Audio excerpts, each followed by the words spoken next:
Buried in the latest declassified Epstein files from the DOJ vault, evidence that Israel masterminded Princess Diana's 1997 assassination to protect their elite blackmail web.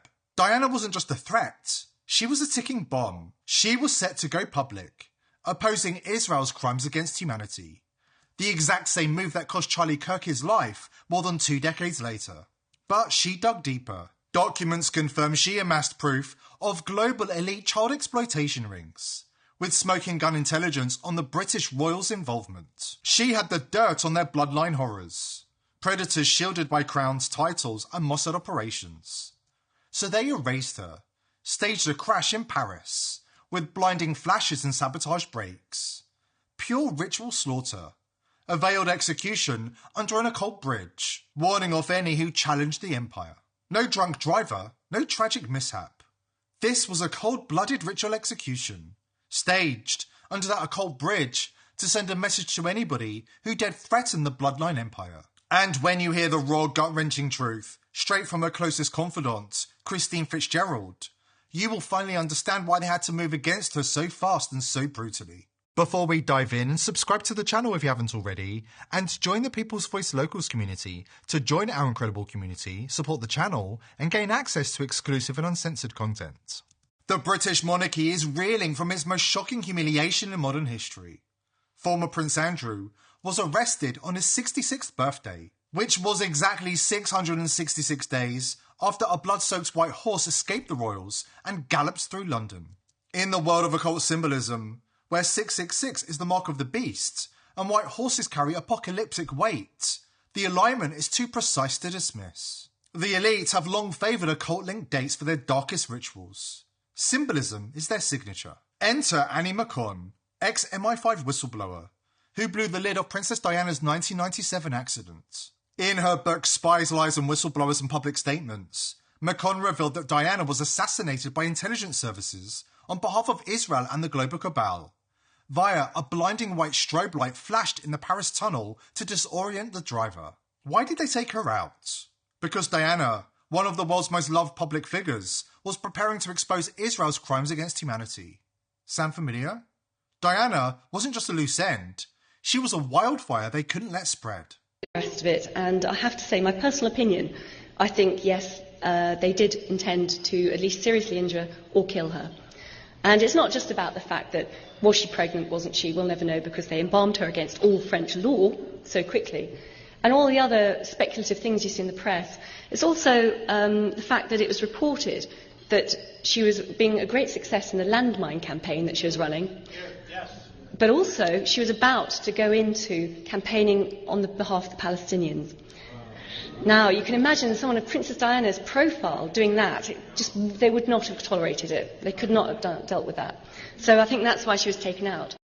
The Paris crash, under that infamous bridge on August the 31st, a date loaded with numerological weight, screams ritual sacrifice. Just as there was no footage of Epstein's death, the CCTV in Diana's tunnel just so happened to be switched off at the exact moment of the crash. It was a blood ritual witnessed by the entire world. And royal insiders have long known the truth. As Prince Andrew's ex-girlfriend, Lady Victoria Harvey, explains, Mossad have been blackmailing and controlling the royal family for generations. I want this guy to stay alive. But what is the motive in this case? What is the motive of the person who, in your view, falsified this photograph? Oh, well, they were taking down the royal family, weren't they? Well, who were? Maybe Israel. Who knows? Israel? Goodness me, come on. What do you mean, who knows? I mean, you're putting forward all these photographs, you've got no... This is real. No, it's not. This is all false. Okay, all right. This well, maybe go back to bed. Why would Israel be taking down the British royal family? Tell me that. Well, you tell us. You're the one who say that. This is a fact. You raised it, that Israel is behind... Calm down on that. Look... Just tell me to calm down. So you're the person. Why would Israel be trying to concoct a picture to shame the royal family? I don't know because. Well, you just said it. I'm not talking about those agencies right now. I made that clear. What I have. You just said it was Israel. Without talking about that, this is hard we want facts. to talk about that. What is the genesis of your conspiracy theory? Just stop. This isn't a conspiracy. Who is behind Jeffrey Epstein? Like, who is that? We don't know exactly who that is. Who put Jeffrey up to this? Who told him to set Prince Andrew up?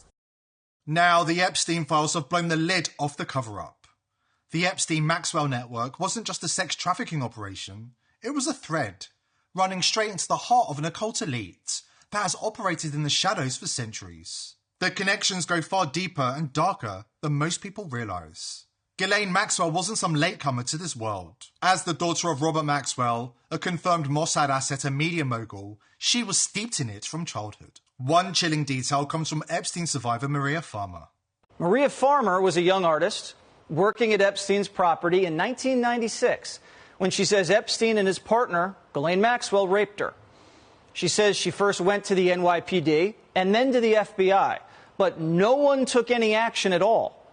The Bureau sat on her claims for a decade.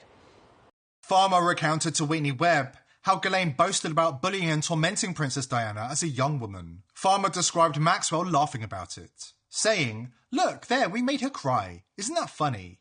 We hated Diana." Then there's the monarchy itself. Former Prince Andrew's abuses are horrific, but they pale in comparison to those of his older brother, King Charles. Epstein victims accused Charles of performing occult rituals and slaughtering boys on Epstein's island. Then there are the litany of credible allegations from private boys' schools in the UK against Charles and his closest friends. Is this why Andrew has been chosen as the fall guy? A distraction to shield something much darker? According to Princess Diana's best friend, Christine Fitzgerald, that's exactly what's happening. We're hearing from her soon. She says Diana was shocked and appalled by the paedophilia within the royal family. And Andrew was far from the worst offender. Consider Jimmy Savile, the BBC star, knighted sir, an intimate friend of the royal family. Princess Diana was repulsed by him and couldn't understand why he had free run of the royal estates and was close enough to Prince Charles to serve as an unofficial advisor. He even wrote a PR etiquette guide for the royals with advice for the Queen herself. Let that sink in.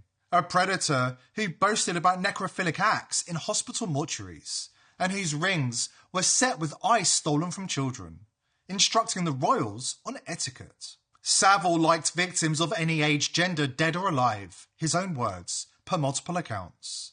And he was Charles's best friend for decades. Here's where it gets really dark. Queen Elizabeth wasn't only covering for the predators, she was involved in the ritual slaughter. During a 1964 visit to Canada's Kamloops residential school area, Queen Elizabeth and Prince Philip were linked to the disappearance of Indigenous children. 10 kids vanished after a picnic with the royals and were never seen again. During the alleged visit, the Queen and Prince Philip took a group of Indigenous children aged 6 to 14 on a picnic excursion where 10 of the children never returned. Coombs was scheduled to appear as the star witness at the International Tribunal into Crimes of Church and State in London, where Queen Elizabeth and Pope Benedict XVI were served summons on charges of complicity in child trafficking, genocide and crimes against humanity, but never made it due to dying shortly before he was to appear in 2011. Coombs died to unknown causes and no autopsy report was ever revealed to the public. A verdict was issued in February 2013 by the ICLCJ, finding the Queen and Prince Philip guilty of involvement in the disappearance of 10 Indigenous children from the Kamloops Indian Residential School in British Columbia in 1964. In 2021, a GPR survey conducted at the Kamloops school site identified the remains of 215 children under the ground, which led many people to believe the royals were involved in some way. More disturbing echoes appear in other revelations. Former British Prime Minister Edward Heath is documented taking young boys from orphanages on boat trips, only to return without the children. This isn't about isolated perverts, it's a system, protected, intergenerational, and infused with occult elements, where the powerful indulge without consequence, cover for each other, and throw lesser figures like Andrew to the wolves when the heat gets too intense. Christine Fitzgerald says the real question isn't whether these ties exist, it's how deep they go, and who else is still protected. Once you start pulling this thread, the whole tapestry begins to unravel. Diana's best friend blows the whistle after this important word from our sponsor. I was doing some research online the other day and stumbled on a video from Chuck Norris. Yeah, the Chuck Norris. The guy is 85, but says he feels 50 and still kicking ass. I was sceptical at first, But once I watched the video, I realised the secrets he's spilling are ridiculously simple and completely hidden from the public. It shocked me. He's dodging 3 toxic foods the system shoves down our throats. Stuff that wrecks our bodies as we age. Big Pharma really doesn't want you to hear about this. I tried it myself, and I'm feeling sharper already. Chuck Norris is giving the information away for free in a no bullshit video. Visit chuckdefense.com/TPV, links below. That's chuckdefense.com/TPV. Watch it now, or stay suckered by their lies. King Charles isn't William's father, according to Christine Fitzgerald. The healer Diana trusted with secrets she couldn't tell another soul in the years before her tragic death. William's biological father is Lord Jacob Rothschild, who forced himself on Diana during a prearranged assault that the royal family were complicit in organising. The Rothschilds haven't just influenced the British royal family, they've held dominion over it for generations, pulling financial strings that make crowns bow. But bloodline supremacy seals the deal. In the elite's twisted game, it's never just about money, it's lineage. They all knew. Every single one of us who loved her knew she was marked with death. Weeks before the tunnel, she grabbed my hand so hard, her nails drew blood, and she whispered, "Christine, they're coming for me. They won't let me live." Her eyes, God, those eyes, were already haunted, already grieving her own murder. She saw the noose tightening, but what she told me next, it wasn't just betrayal. It was violation on a level that still makes my stomach heave. She was raped brutally by a man whose bloodline could crush kings. One of those ancient venomous families that treat the Windsors like disposable puppets. He took her by force, ripped her apart physically, spiritually, irreparably. And William, sweet, beautiful William, he's not Charles's son. He's that monster's son. Conceived in terror, born into a lie, the entire palace guarded like a state secret. The rich is dead now, finally burning wherever monsters go. But his spawn sits one heartbeat away from the throne. And Israel? They positioned their chosen heir. It's all bloodlines. Pure satanic bloodlines. They breed power the way farmers breed cattle.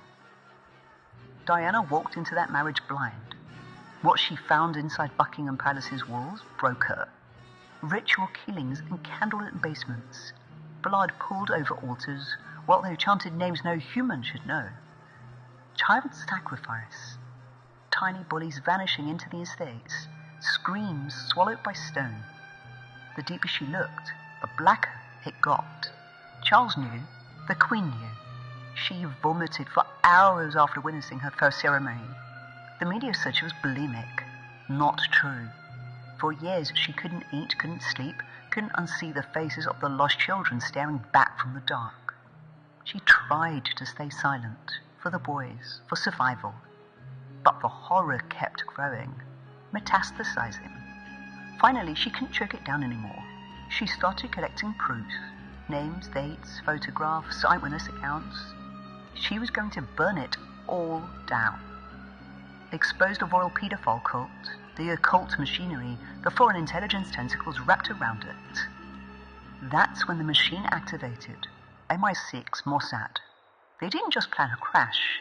They staged a ritual execution under the Pont de l'Ama, the bridge of the goddess of all places. Blinding lights, tampered brakes, a white Fiat that vanished like smoke. Cold ceremonial murder.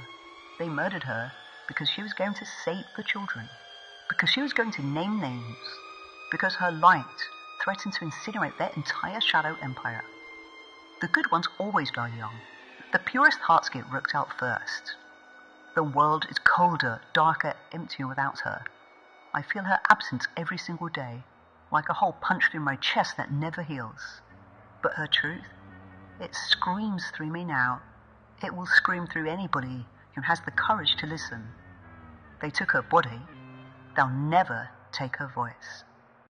It's time to dismantle a 9,000-year-old paedophile ring. A cabal that slithered through history, hiding in plain sight from ancient rituals to modern thrones. They've been mocking their victims for centuries. And now, Hollywood and the media are their weapons. films, shows, and news laced with symbolism that degrades survivors, normalizes the horror, and gaslights the world into disbelief. It's all part of the ritual, exposing the horror while daring us to believe it. Let's put this into perspective. Jeffrey Epstein's youngest victim still had his umbilical cord attached. Regardless of your political opinions, we now have enough evidence to prove without doubt that the left and right are ruled by the same psychopathic predators. They feed on fetuses, steal babies, deceive children, and legally kidnap orphans, exploiting them all to their disgusting liking. We're definitely not angry enough. Everything we're dropping here is the kind of material that gets hard drives wiped, servers torched, and people suicided before breakfast. If you're doing your own research and digging into dangerous topics online, you need to be protected. Legacy VPNs? Forget it. Proton?